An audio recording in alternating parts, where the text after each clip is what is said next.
All this. No, I suppose I'm not. I think I'm...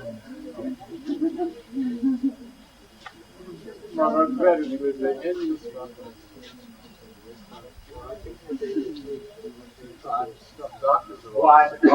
Wind on the front. The children might not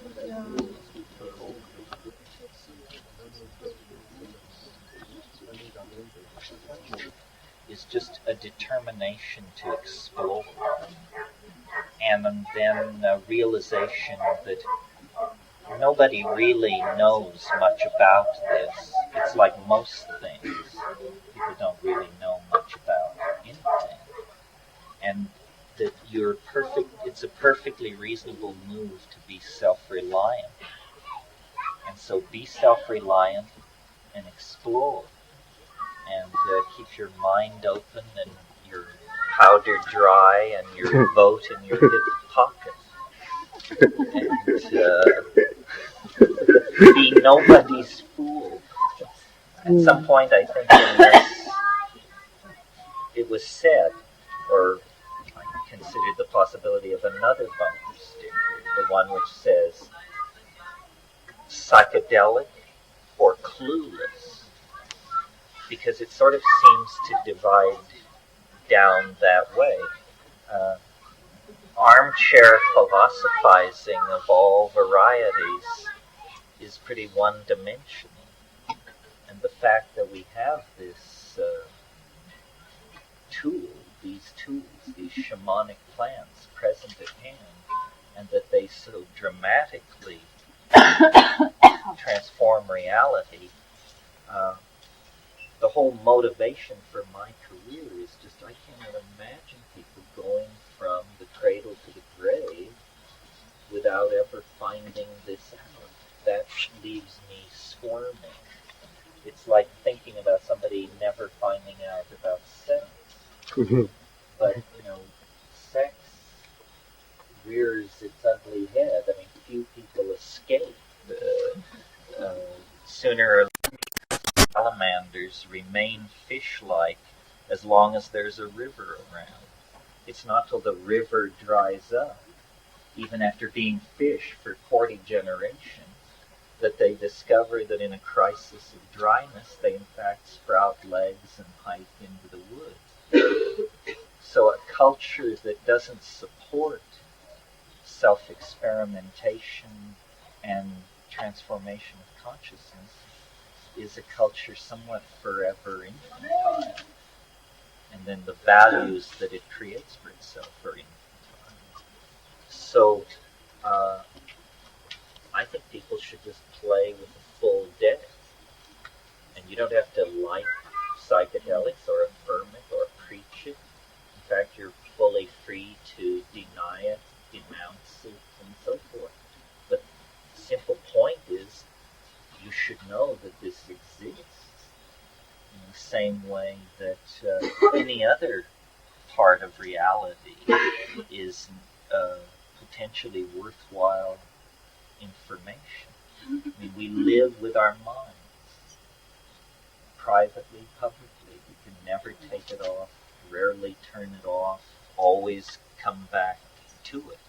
The quality of mind is the primary quality of your existence. And if we're uncomfortable in our mind, or cramped in our mind, frightened in our mind, or deluded in our mind, then quality of life is diminished. And we have been so jacked beyond what your culture allows, sanctions, tolerance, so forth and so on. And for some people this never happens. For most people I think it happens in middle age. After they've made all the blunders and paid all the bills, then they suddenly realize culture was not my friend. It used and abused me, and now I can eject it out the other end. Youth now has no excuse or reason to make that same mistake. There are plenty of examples all around he learned from. So young people, I hope, will completely leap over the slavish devotion to cultural values phase that so many of us experienced at such cost to our happiness, and simply move into a post-historical, tribal, psychedelic celebration of the moment of experience, sexuality, community, hope, destiny. And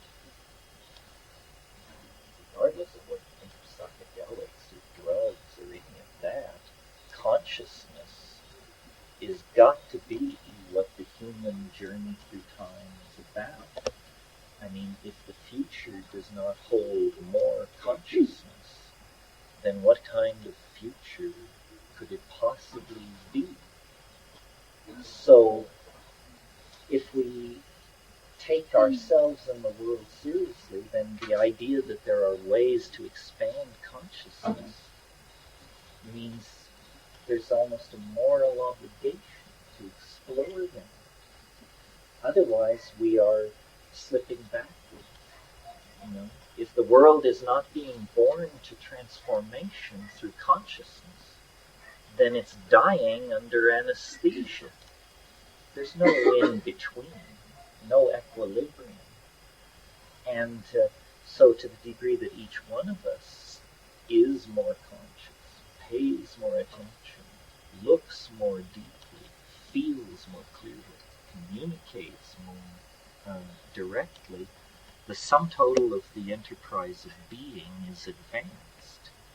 Because remember, what nature treasures, produces, and strives after is novelty. And the coordination of novelty in the domain of feeling, a nexus of healing, and a perceiving and appreciating mind. And there may be many such minds in nature, but the only one you can be sure of is your own. So it sort of falls upon you as your turf to perfect and make exemplary and communicate to other people. And the means by which this happens is entirely trivial. I advocate psychedelic plants because it's rooted in our human past and because it works. But the important thing, I think, is to feel the felt presence of the moment and to understand that you represent some kind of bizarre nexus of energy, chemistry, spirit, and time that is unique in eternity. And for what? Who knows? Why? Who knows? For how long? Who knows? But the important thing is, as long as it's happening, it represents opportunity. And a unfolding dimension of hope is what a human existence is meant to be. Thank you very much. Drive safely, and I very much appreciate all of you. Amanda.